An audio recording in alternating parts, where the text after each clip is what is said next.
nombre es Judith Bron, soy la mamá de Samuel Becerra. Samuel nació con una insuficiencia renal crónica, estuvo en la unidad de hemodiálisis del JM Los Ríos durante 12 años de su vida. Falleció el 11 de mayo de 2017, estuvo allí prácticamente desde que nació. Se hizo diálisis peritoneal durante 4 años, luego estuvo en hemodiálisis durante casi 9 años. Y bueno, realmente el proceso fue muy lento porque obviamente él nació con una insuficiencia renal y había que esperar por un trasplante.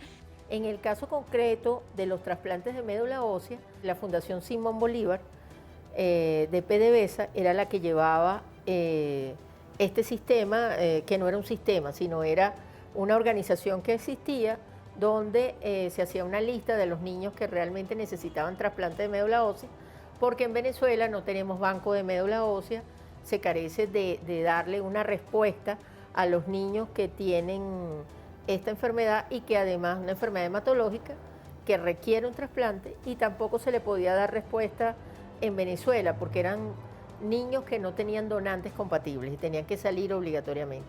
Entonces a esa lista de niños ellos comenzaron a sacarlo a Italia, donde en Italia hay 101 unidades de trasplantes de médula ósea. O sea, realmente es un país que ha invertido en la salud. Y bueno, en ese sistema de salud italiano, pues estuvieron en los hospitales realizando los trasplantes de médula ósea de los niños venezolanos, porque era solamente de niños, niñas y adolescentes.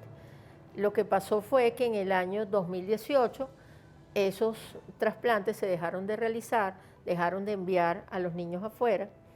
Alegaban que era por la deuda que tenían el Estado venezolano con los hospitales italianos. Esa deuda ascendía en ese momento aproximadamente a 13 millones de euros. ¿Okay? En principio se hablaba de 9, pero lo último que nos acaban de decir que está entre 13 y 14 millones de euros, la deuda con intereses, etcétera, ¿no? De la deuda que tiene el Estado. En marzo de 2017 nos ingresaron porque tenía un proceso infeccioso, algo que para nosotros era prácticamente común porque al ellos tener un catéter de hemodiálisis tenían prácticamente infecciones a repetición, estábamos todo el tiempo hospitalizados por alguna infección. Sin embargo, cuando nos hospitalizaron en marzo sí vimos que era un proceso distinto porque todos los niños estaban en condiciones prácticamente en la misma condición, no eran casos aislados, los niños se deterioraron muy rápido, veíamos que era muy irregular el suministro de los antibióticos y eso nos preocupaba bastante. Comenzamos a conversar con los médicos y los médicos, bueno, en ese momento nos dijeron que aparte de lo irregular del suministro de antibióticos y que obviamente pues esos procesos se hacían más agresivos, aparte de eso también había un proceso infeccioso en la unidad y ellos lo asociaban a la falta de mantenimiento de la planta de ósmosis. Nosotros en ese momento comenzamos a organizarnos las mamás, conversamos con la dirección del hospital. En muchas oportunidades nos reunimos con el Ministerio de Salud, nunca nos dieron una respuesta. La dirección del hospital también en muchas ocasiones nos reunimos con ellos y tampoco nos dieron una respuesta. Salimos incluso a la calle, protestamos, porque no solamente era el suministro irregular de los antibióticos, sino que era lo que nos llegaba. O sea, si hoy nos llegaba un antibiótico, ese era el que le ponía. Si teníamos un antibiótico vencido también. Entonces toda esa situación, bueno, llevó a que lamentablemente el proceso infeccioso se hiciera mucho más agresivo y que ya en el mes de mayo comenzaran a fallecer los niños. Mi niño fue el segundo niño que falleció de ese grupo de niños que estaban hospitalizados para ese momento, que de 40 niños, yo creo que 2 o 3 fueron los únicos que no se vieron afectados por ese brote infeccioso. Entonces es un proceso que de verdad se viene arrastrando desde hace mucho tiempo y la consecuencia es esta, pues que lamentablemente vemos fallecer niños todos los días. Por supuesto, todo esto tiene que ver con la corrupción, porque aquí se dejó de invertir en materia de salud. No sabemos exactamente el presupuesto que realmente tenían ellos que invertir como política pública en materia de salud en esta área, pero fíjate que vimos cómo, por ejemplo, en el caso de los trasplantes de médula ósea, no se realizó ningún trasplante en Venezuela, no se hizo tampoco una inversión para que realmente contáramos los venezolanos con el banco de médula ósea, con instituciones que pudieran darle una respuesta clara a los niños, sino que es un dinero que no se sabe qué se hizo con eso. Tampoco se les pagó a los hospitales públicos de Italia, donde habían llegado esos arreglos.